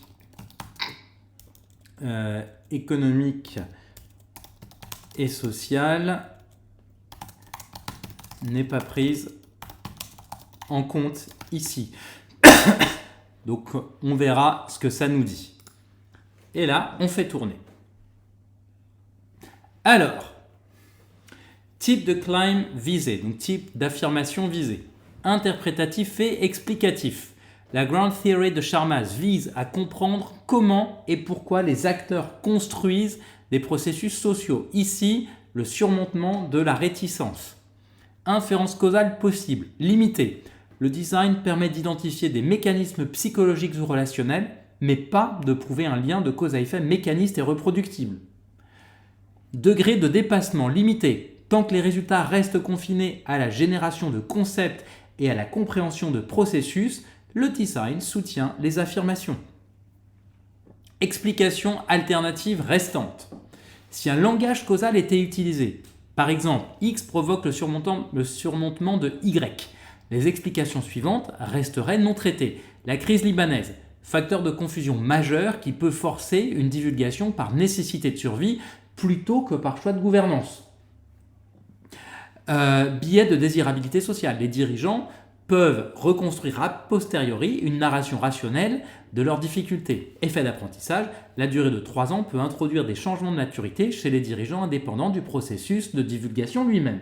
Alors Fouad, j'ai vu que tu avais 2 remarques, je vais y venir dans un instant, juste après avoir lu l'analyse de la légitimité, et je vais les intégrer ensuite à la relecture du prompt. L'écart potentiel réside dans la tentation de transformer une séquence temporelle, entretien sur 3 ans, en une preuve de causalité. En l'occurrence, ce n'est pas le cas. L'idée, c'était de s'inscrire dans le temps pour s'assurer qu'il y ait une forme de continuité et justement qu'on ne soit pas dans l'affirmation socialement désirable. Donc j'en étais où, bien que le suivi longitudinal soit une force, l'exclusion explicite de la crise économique et sociale libanaise crée un angle mort scientifique critique. Dans un système ouvert, on ne peut isoler un comportement de gouvernance de son environnement macroéconomique sans risquer d'attribuer à la volonté des dirigeants ce qui relève en réalité d'une contrainte externe majeure. Certes, scientifiquement, cela pose un problème de validité interne. Vous observez un changement de comportement sans contrôler les variables qui le dictent probablement. Le risque de légitimité est de produire une théorie hors sol qui occulte les déterminants structurels au profit d'une psychologisation des acteurs, rendant vos claims vos affirmations vulnérables à la critique d'une simplification excessive de la réalité phénoménologique. Et donc là, je regarde les 2 commentaires. Donc Fouad, ton français étant limité, oh, quelle modestie, quelle fausse modestie en l'occurrence. Google Traduction, voici les propositions. L'ouverture au partage du contrôle de la gouvernance de l'entreprise est un préalable au partage des informations relatives à cette gouvernance. 2. La recherche d'un avenir pérenne par les entreprises familiales les incite à la transparence en matière de gouvernance. Les 2 entreprises ont entrepris des changements de gouvernance au cours de la même période de l'histoire du Liban. Donc elles se ressemblent. Eh bien, je vais intégrer ça. On va reprendre le même prompt, du coup, avec ces changements. Et on va voir ce qui ressort. Et ceci va ensuite m'amener tout naturellement vers le dernier prompt, à savoir un prompt sur les enjeux lexicaux. Alors là, donc la logique d'échantillonnage, tac, ici. Ensuite, là, les 2 propositions. Et donc les 2 propositions, on va voir. Tac. Et là, je pense savoir ce qu'il va nous dire. Il va nous dire qu'il y a qu'il y a un problème d'inférence causale. Et qu'il y a un problème d'inférence causale lié au fait qu'on est dans une démarche de grounded theory. Mais on va bien voir. Alors, type de claim visé, causal et explicatif. Eh bien, c'est bien ce que je disais. L'usage des termes préalables, conditions nécessaires et incite, moteur d'action, établit une relation de détermination entre des variables psychologiques, organisationnelles et un comportement observé. Inférence causale possible. Non.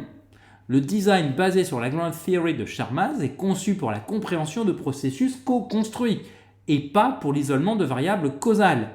Donc on ne peut pas tirer de relation de cause à effet.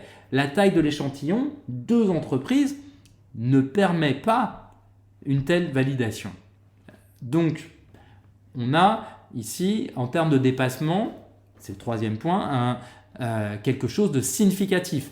Vos affirmations affirment des principes, vos allégations affirment des principes de fonctionnement généraux, alors que vos données sont issues d'une exploration profonde mais restreinte de 2 cas singuliers.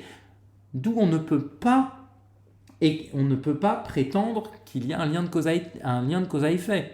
On peut observer des choses qui sont troublantes, on va dire, mais on n'a pas moyen de déterminer si A provoque vraiment B. Il se trouve que A s'est produit, B s'est produit ensuite, mais est-ce que A a produit B? On ne sait pas. 4. Explications alternatives restantes. Puisque vous utilisez un langage causal, les facteurs suivants pourraient invalider vos affirmations. Contraintes externes, la crise, la transparence pourrait être une stratégie de survie imposée par des créanciers plutôt qu'une recherche volontaire de pérennité. Intéressant. Profit des dirigeants, un trait de personnalité spécifique, ouverture au changement, par exemple, pourrait être la cause commune du partage du contrôle et de l'information.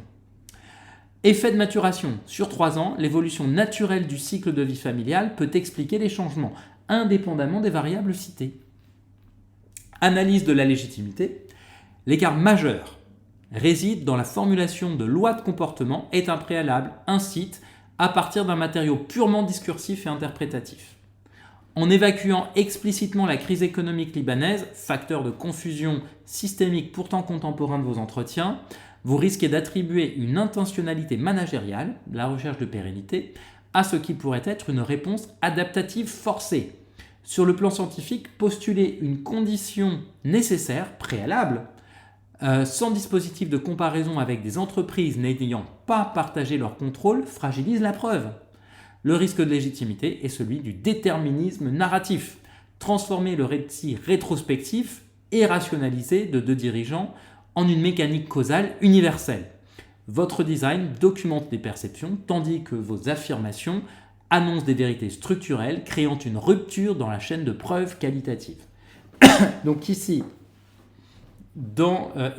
effectivement, ce qui ressort, c'est que la méthodologie retenue permet de formuler des propositions, mais qui en fait appelleraient à être testées. Et donc je vais reprendre exactement la même chose en changeant juste une toute petite chose. Juste une toute petite chose. Je vais ici mettre deux propositions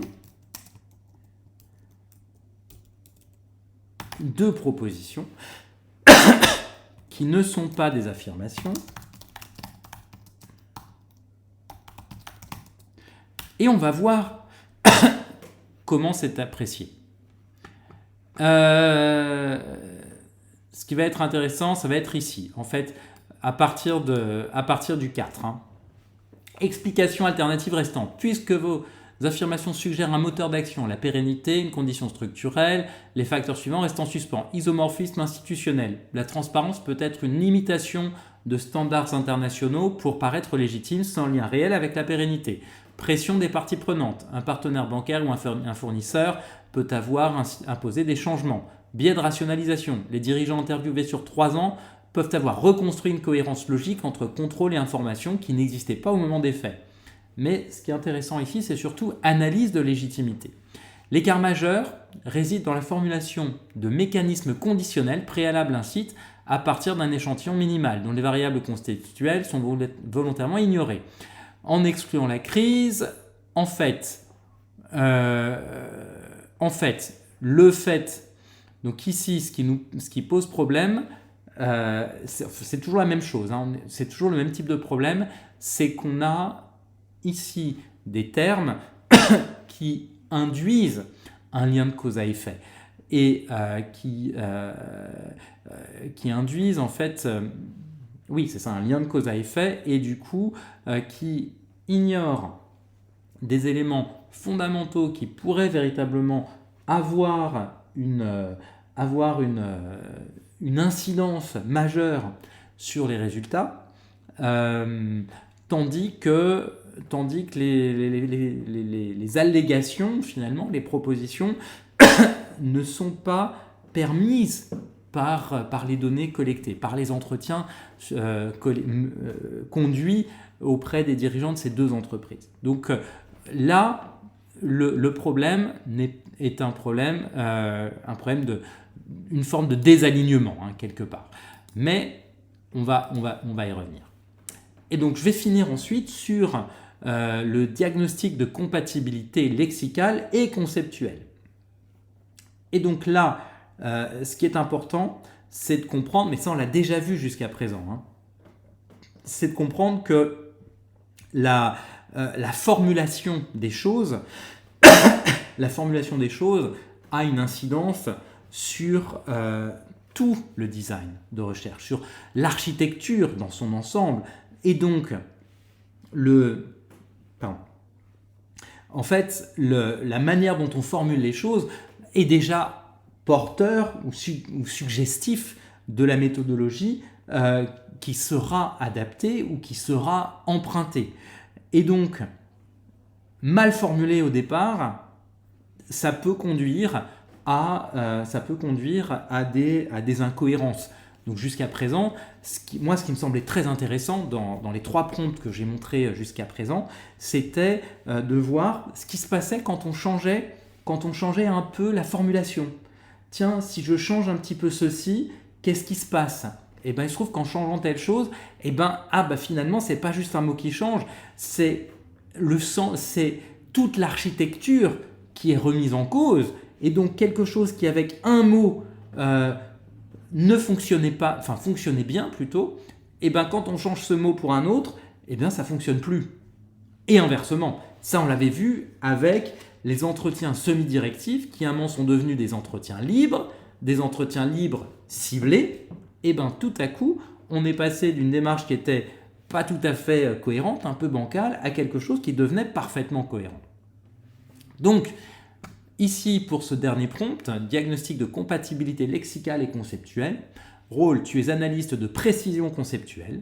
Tâche, examiner si la formulation de ma question de recherche est épistémologiquement compatible avec ma méthode. Ne propose surtout aucune reformulation. Entrée, question de recherche, méthode.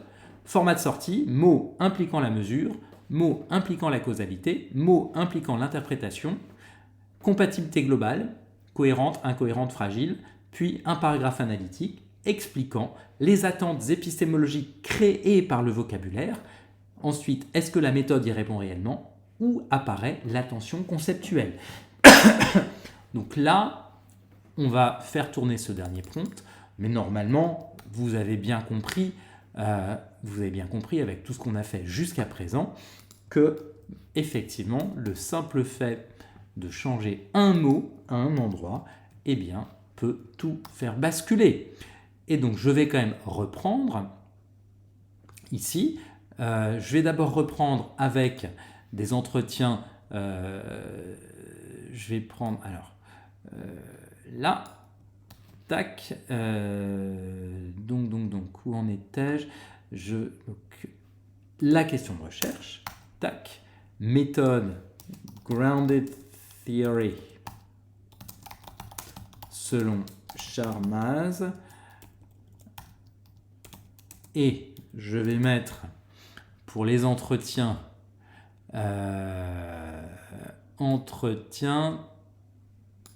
tac, et donc là on sera cohérent, et après je vais changer une chose ici. Mot impliquant la mesure.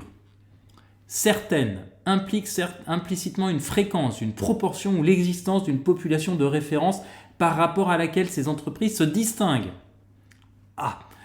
Difficulté suggère une intensité ou un degré d'entrave qui pourrait être évalué sur une échelle de complexité. En gros, là on est sur une mesure, sur une échelle de valeur, quelque part. Et donc on a besoin d'un référentiel nous disant tiens, qu'est-ce que c'est dur finalement ou difficile, et qu'est-ce qui ne l'est pas. Et quand on est sur difficile, on est forcément sur du comparatif, plus ou moins. On n'a pas une valeur absolue qui me dit oui, difficile c'est tant, difficile c'est telle chose.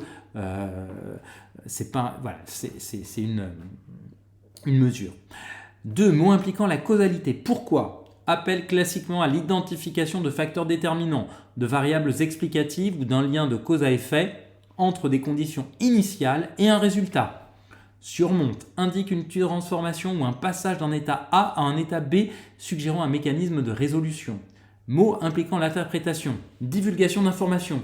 Dans le cadre de Charmaz, cela renvoie à la manière dont les dirigeants construisent et donnent sens à l'acte de partager des données.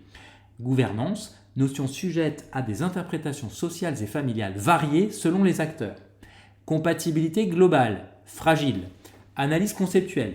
Le vocabulaire utilisé, pourquoi certaines surmontent, créent des attentes propres au positivisme ou au post-positivisme, où l'on cherche à isoler des facteurs de succès reproductibles. Or, la Grounded Theory de Charmaz est ancrée dans le constructivisme. Elle ne cherche pas la cause objective, mais la manière dont les individus co-construisent des processus sociaux. La tension apparaît entre l'ambition explicative de la question, qui semble chercher une règle générale du succès, et la méthode choisie, qui produit une compréhension située et subjective. En utilisant des entretiens libres sur seulement 2 cas, vous ne pourrez pas répondre au pourquoi de manière nomothétique, loi générale, mais seulement documenter la manière dont ces dirigeants interprètent leur propre cheminement. Alors, là, je ne suis pas forcément d'accord avec tout, mais c'est-à-dire que ici, je pense qu'il y a eu une sorte de surinterprétation de la part de l'IA, de Gemini, du terme certaines. Certaines, ici, étaient compris non pas dans un sens quantitatif, mais plutôt qualificatif, c'est-à-dire des entreprises. Pourquoi des entreprises et non pas pourquoi quelques entreprises. Donc là, surinterprétation par le modèle. Difficulté, donc elle cherche à surmonter des difficultés. Intensité ou degré d'entrave, oui, sauf qu'on est toujours sur de la perception, donc on pourrait dire sur des difficultés perçues. Et à ce moment-là, il nous aurait dit, je pense qu'il n'y a pas de problème particulier. Mot impliquant la causalité. Pourquoi ? Alors effectivement, pourquoi certaines entreprises le font ? Effectivement, si on voulait être... et ça, on va le faire juste après. Si on voulait être vraiment rigoureux, on dirait probablement comment se fait-il que ? C'est pas la même chose que pourquoi. Comment se fait-il que ? C'est comment peut-on expliquer ce qui se produit ? Pourquoi ? Ça veut dire quelles sont les causes profondes, objectives de ce qui se produit. Surmonte, là encore, je pense qu'il y a de la surinterprétation. Divulgation d'informations, je pense qu'il surinterprète aussi la dimension construction du donné et le fait de donner du sens. Bon. Gouvernance, pareil, à partir du moment où c'est bien défini, il n'y a pas de problème. Donc ici, analyse conceptuelle, c'est sévère, mais en grande partie parce que la prise en compte des termes, certaines difficultés, pourquoi ici, à mon avis, est plus qu'extensive. Donc si on change juste très peu de choses, très peu de choses, comment se fait-il que des entreprises familiales non cotées surmontent les difficultés qu'elles perçoivent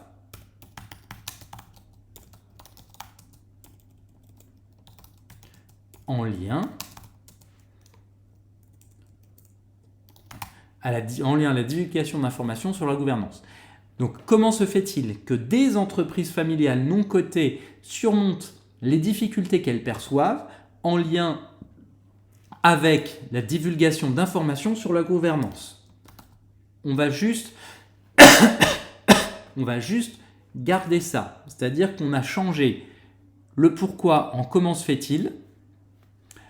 Les difficultés, on les a normalement on les a rendues qualificatives, c'est-à-dire non plus sur une échelle de mesure, intensité ou degré d'entrave, mais comme quelque chose de perçu. Donc là, j'imagine qu'on devrait avoir en partie allégé le problème. Et ensuite, on va voir surmonte ou affronte plutôt que surmonter.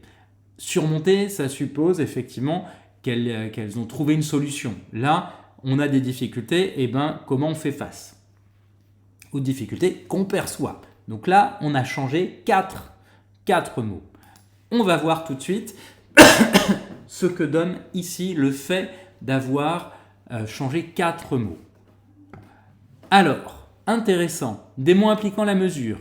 Des marqueurs d'indéfinition qui, contrairement à certaines, évitent l'attente d'une quantification ou d'une comparaison statistique restant dans le registre de l'exemplification. Et comme quoi, ça tenait à pas grand-chose, a priori. Certaines devenant des, tout de suite, on est sur quelque chose qui est beaucoup plus cohérent. Difficulté demeure un terme suggérant une intensité, mais ici nuancé par le verbe suivant, c'est-à-dire les difficultés perçues. Mot impliquant la causalité. Comment se fait-il que ? Formule qui délaisse la causalité linéaire, cause-effet, au profit de la causalité circulaire ou processuelle. Elle appelle à décrire un mécanisme de mise en place plutôt qu'un facteur déclencheur unique. C'est exactement ce que je disais tout à l'heure. C'est-à-dire que pourquoi, c'est quelle est la cause de ceci ? Comment se fait-il ? C'est comment peut-on expliquer que ? Et ça change tout. Donc on n'est plus sur de la causalité qui appelle à une réponse qui serait une loi générale, une loi universelle. On est sur, on va dire, de la causalité souple. Le terme vaut ce qu'il vaut. Mot impliquant l'interprétation. Affronte. Terme impliquant une posture active et une expérience vécue par le sujet. Donc tout à l'heure, surmonte, on était sur l'idée que qu'elles ont trouvé des solutions qu'on voit de l'extérieur, tandis que là, elles affrontent. C'est-à-dire comment elles appréhendent et comment elles vivent la chose et qu'est-ce qu'elles font pour appréhender le problème. Perçoivent, mot-clé du constructivisme de Charmaz. Il déplace l'objet de la réalité objective, la difficulté réelle, vers la réalité représentée, c'est-à-dire la difficulté telle qu'elle est vécue. Et là, donc la difficulté qui, dans le prompt d'avant, ou dans la formulation précédente, devenait un problème, ou était un problème, devient ici quelque chose de tout à fait cohérent parce qu'on est sur de la difficulté perçue, telle qu'ils la perçoivent, en lien avec, ici, association thématique souple plutôt qu'une détermination rigide. C'est-à-dire, comment expliquer, comment se fait-il que des entreprises non cotées affrontent les difficultés qu'elles perçoivent en lien, c'est-à-dire les difficultés qu'elles perçoivent relatives à, ou quand il s'agit de, la divulgation d'informations de gouvernance, et non pas quand on leur dit il faut divulguer. Donc on est sur quelque chose de subtil. Donc compatibilité générale, cohérente, alors que tout à l'heure, compatibilité globale, fragile. Et c'est la même thèse, hein. Simplement, les formulations sont très différentes. Analyse conceptuelle. Le vocabulaire choisi, comment se fait-il que perçoivent, aligne parfaitement la question sur les attentes du constructivisme interprétatif. En introduisant la notion de perception, vous signalez que votre objet d'étude n'est pas la divulgation en soi, mais le sens que les dirigeants donnent à cet acte et les processus mentaux ou organisationnels qu'ils mobilisent pour l'assumer. La méthode de Charmaz, induction, codage focalisé sur l'action, répond précisément à cette intention en permettant de théoriser l'expérience subjective des dirigeants libanais. L'attention conceptuelle s'efface, car vous ne prétendez plus expliquer une vérité managériale universelle, mais vous prétendez explorer la structure d'une expérience située. Le design accepte désormais sa nature idiographique, il cherche à comprendre la logique de l'acteur face à un défi qu'il définit lui-même. Là, je trouve qu'on ne pouvait pas tomber sur mieux, en fait. En termes de conclusion pour ce soir, j'ai essayé de vous montrer à quoi il fallait qu'on fasse attention quand on évalue la cohérence d'un projet de recherche, la cohérence des choix méthodologiques. Donc je reviens sur cette question de la verticalité où tout part de la question qu'on se pose, la question de recherche, donc la question de recherche, la théorie, le cadre analytique, les données, la méthode et les affirmations. Donc ça, on l'a vu. Mais ce que je trouve aussi très intéressant, donc je vous ai montré 4 prompts.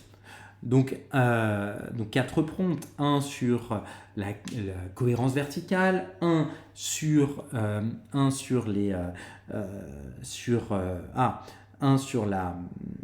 renoncement, un sur donc le troisième qui était sur les affirmations illégitimes et le dernier sur l'importance lexicale, l'importance du choix des mots.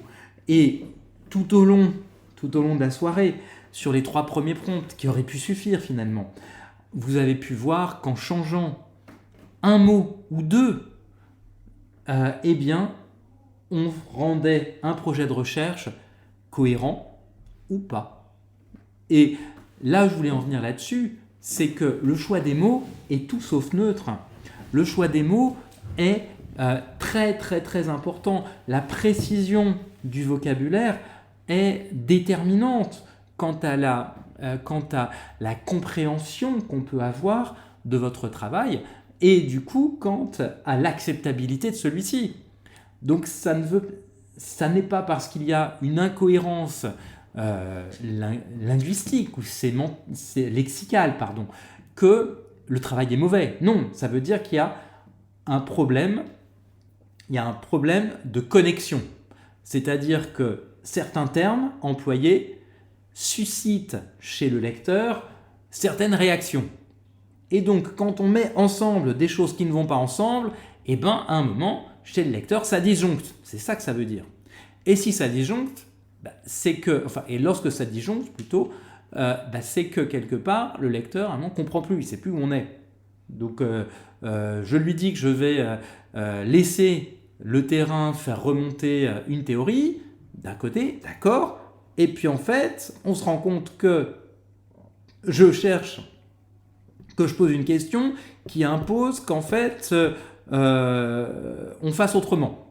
Et à ce moment-là, oui, forcément, ça disjoncte.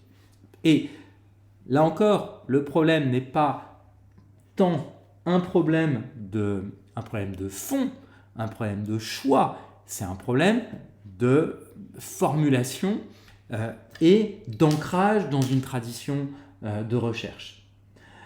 Donc Fouad, merci beaucoup d'avoir préparé ces prompts qui peuvent contribuer à réduire la confusion chez les journaux, dans les revues, avec grand plaisir.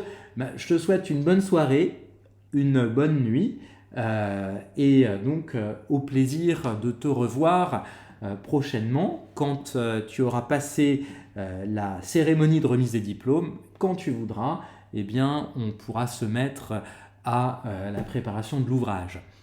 Eh bien, merci beaucoup à tous pour votre participation ce soir. J'espère que ça vous a plu. Et la semaine prochaine, on sera toujours sur des vacances scolaires. Donc à chaque fois qu'il y a des vacances, j'ai l'impression qu'on en prend pour 5 semaines, presque pour un bon mois ou presque un mois et demi. Donc on sera encore en vacances scolaires pour certaines zones, je ne sais plus lesquelles. Enfin Paris, c'est certain, et puis je ne sais plus où encore. Donc on risque de ne pas être forcément très nombreux ni super actifs, mais moi je serai toujours là. Oui, la zone C, mais je sais plus. Mais il n'y a que la zone C. Non, si à Paris, si Paris est en vacances, ça veut dire qu'il y a forcément une autre zone qui l'est, parce que la zone C a toujours une semaine en commun avec la zone A et la deuxième semaine avec la zone B, ou inversement. Donc là, on en a encore, comme je crois que les vacances ont commencé cette semaine, on en a encore pour 3 semaines, si je ne me trompe pas. Bref, tout ça pour dire que moi, donc les vacances, j'avais un peu perdu de vue quand c'était les vacances scolaires. J'ai été ramené à cette réalité par l'indisponibilité de collègues qui me disaient après les vacances, quelles vacances? Les vacances de février, les vacances d'hiver. Ok. Bref, merci encore à tous. Je vous souhaite une bonne soirée, une bonne semaine.